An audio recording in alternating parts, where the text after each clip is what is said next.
She laughed in my face. The woman my husband betrayed me with, the one who thought she had taken everything, looked me in the eye and mocked me, certain she had won. But life has a way of turning tables, and sometimes the last laugh doesn't come with words. It comes with power. Today she writes the checks, she pays the bills, and she'll never forget the day she realized the woman she mocked was the one holding all the cards. Tell me, have you ever been laughed at, only to come back stronger? Share it below. Now, let's begin today's story. The affair wasn't a secret for long. I had suspected for months. Late nights at the office, phone calls taken in the driveway, the smell of perfume that wasn't mine clinging to his shirt. I asked once, gently, hoping I was wrong. He brushed me off with a laugh. You're imagining things? Always so dramatic. But I wasn't imagining it. I knew. The truth came out one afternoon when I stopped by his office unexpectedly.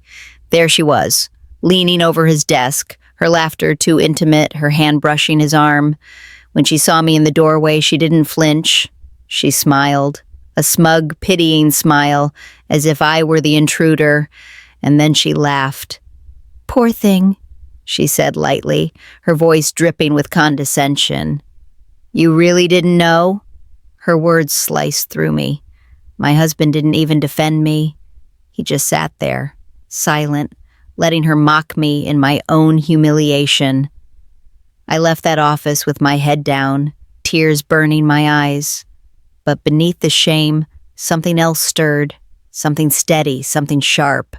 Because betrayal is painful, humiliation is cruel, but being underestimated, that's fuel. At home, I sat at the kitchen table with a notebook and pen. I made lists, accounts, assets, names. Slowly, steadily, I began to build a picture of our finances. What was his, what was ours, and what would become mine. The more I dug, the clearer it became.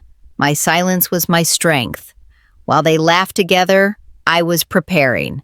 While she thought she had won, I was building the foundation of my victory. And when the time came, the courtroom didn't just end a marriage. It rewrote the script entirely. The day of the divorce hearing felt like a storm breaking. I walked into that courthouse with my folder pressed firmly against my chest. Every page inside carried months of quiet work, bank statements, receipts, contracts, all the threads of his betrayal woven into a tapestry the judge could not ignore. My husband arrived late, as always, with that same swagger he wore when he thought the world belonged to him, and beside him, like an ornament, was her, the mistress. She clutched his arm, her perfume filling the air as she cast me a sideways glance, and then she laughed. Again, the sound was low but sharp, meant for me alone. Still fighting? She whispered as we passed in the hall. You should know when you've lost. I didn't respond. I didn't need to, because I knew what was waiting in my folder. Inside the courtroom, his lawyer painted him as the victim. My client provided for his wife for decades, he declared. This is nothing more than a bitter attempt to take what he's earned.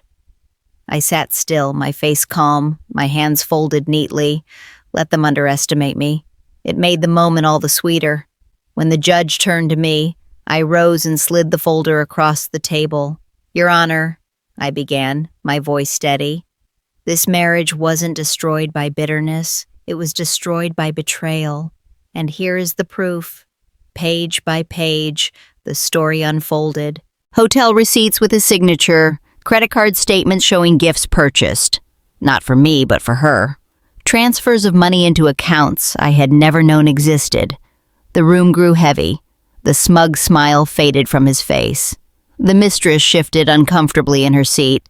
But I wasn't finished.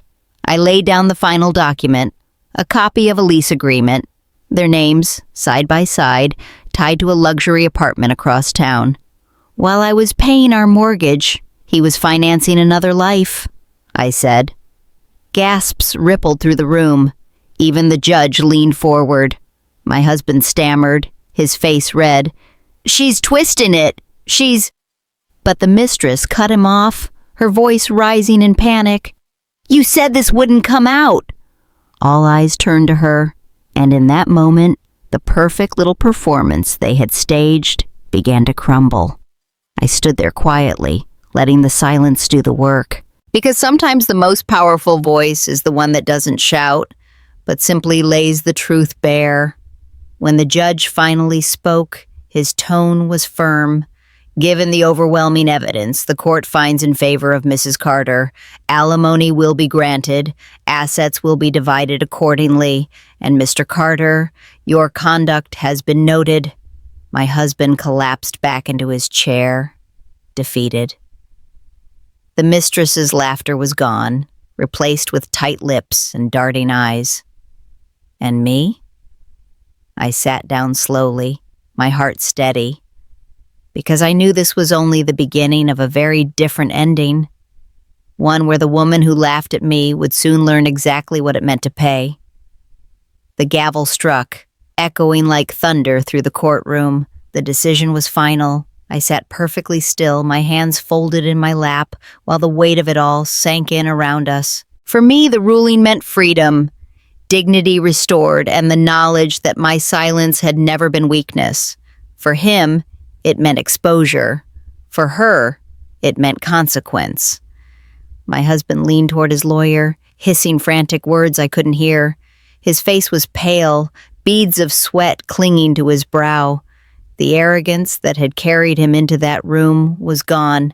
He looked smaller somehow, cornered. Beside him, the mistress's composure cracked. Her painted nails tapped nervously on her designer purse, her lips pressed tight. Every so often, her eyes darted toward me. No laughter now, just something between anger and disbelief. As the judge exited, the chatter in the gallery rose. People whispered, heads turning toward me with something I hadn't felt in years. Respect. I rose slowly, gathering my folder. That's when I heard her voice, sharp and accusing. "You didn't have to ruin everything!" She spat at him, her words louder than she intended. "You told me you had it under control!" His jaw tightened. "Shut up," he growled under his breath. But the whispers had already begun. I didn't linger. I walked out with my head high, the courthouse doors swinging open to a gust of cold air. The winter chill felt refreshing, almost cleansing. What neither of them realized at that moment was what the ruling truly meant. The assets he had promised her, lavish dinners, luxury clothes, that shiny apartment, were now entangled in court orders. His paycheck, once spent spoiling her, was now tied directly to me. The alimony, the settlements, the bills, every month, the money would come from him. And because she had tethered herself so tightly to him, because she had laughed in my face with such certainty, she would feel the sting too. Every check he wrote to cover the life she thought was hers would be a reminder. She hadn't beaten me. She was paying me. I imagined her sitting across from him in that apartment, the bills piled high on the table, her laughter gone. Every time she reached for a luxury, she would have to reckon with the truth, that the woman she mocked was the very reason her bank account was bleeding dry. Justice doesn't always come in shouting matches or grand gestures. Sometimes it arrives in the quiet click of a pen signing checks month after month. By the time I reached my car, I felt no rage, no bitterness, just peace.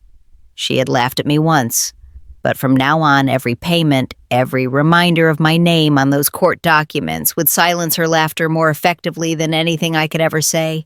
And that was enough. The weeks that followed were strangely quiet.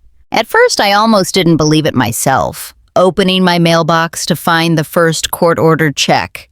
His signature scrawled across the bottom, the ink heavy and hurried.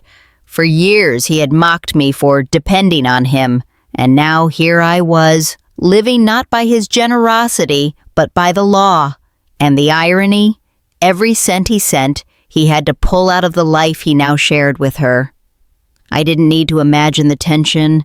Whispers found their way back to me through mutual friends, neighbors, even co-workers who couldn't resist the gossip. The mistress who once paraded around in new handbags was now clipping coupons.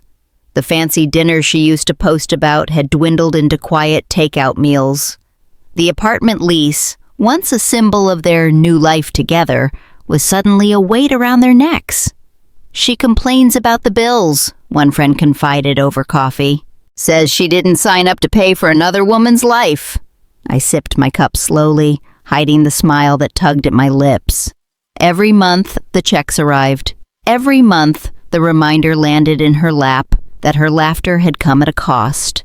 She wasn't just living with him. She was living with the shadow of me, written into their finances, their arguments, their future. I pictured the late-night fights, the slammed doors, the raised voices, the accusations. Her voice sharp with frustration. Why does she get so much? His voice defensive, tired. It's the law. There's nothing I can do.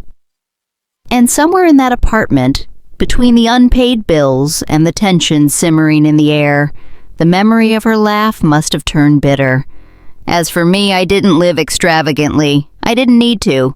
What I cherished wasn't the money itself. It was what it represented. Dignity, justice. Proof that I hadn't been the fool she thought I was. Sometimes I'd hold one of those checks in my hands a moment longer than necessary, running my finger over the numbers, not out of greed, but out of satisfaction. It was a reminder that betrayal doesn't always win.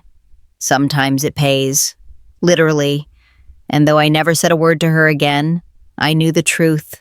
The mistress who laughed at me was now funding the very life she tried to erase.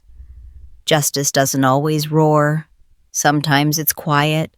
Sometimes it's found in the simple rhythm of envelopes arriving on time, month after month. And with each one I felt stronger, freer, more certain that the past no longer had chains on me, because the woman who once mocked me now paid my bills, and no laughter could erase that truth. There are nights when I sit alone in my living room, the lamp casting a soft glow, a cup of tea warming my hands, and I think back to that moment in his office. Her laugh still rings in my memory, sharp, mocking, cruel. At the time, it cut deep. I felt small, humiliated, and discarded. But now, I see it differently.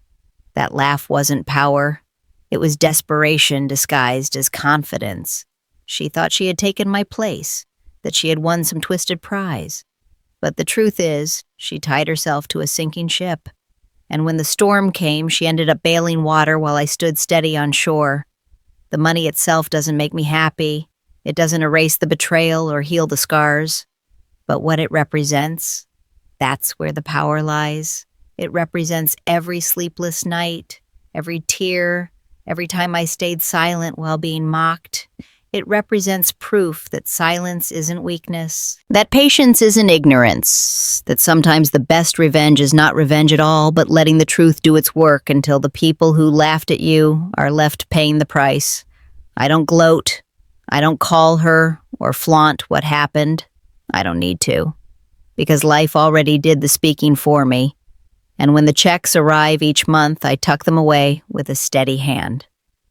Not with anger, not with bitterness, but with the quiet knowledge that dignity has a way of finding its way home.